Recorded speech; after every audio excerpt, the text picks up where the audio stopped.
So yeah, I grew up in a typical African community, Ida in African setup, ida in a more metadida, more mekukosa, It's almost like men and even boys were not allowed to be emotional. From an early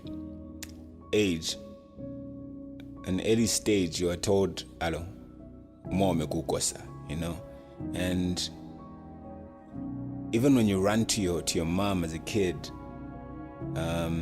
you're considered a mama's boy. You know what I mean? It was very discouraged.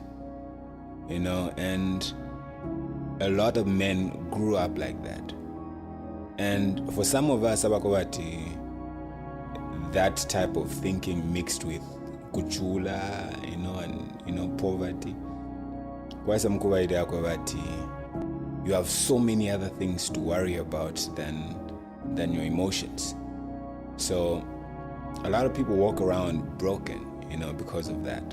I remember the time I was in high school, our school used to subsidize school fees for orphans. So every now and then they would just come into a classroom and just be like, "How many of you guys have lost one of your parents?" And you just see maybe 40% of the class would raise their hands. "How many of you guys have lost both your parents?" 15, 20% of the class. You know what I mean? This was just in high school.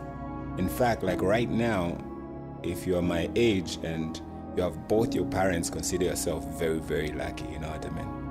There are not so many of you. And that's not even the half of it.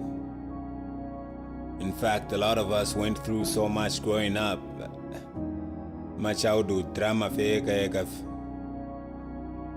You are very lucky if you are psychologically okay.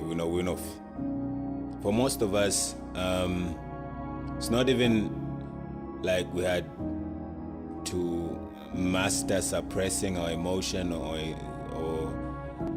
ignoring them. It was almost like we became immune.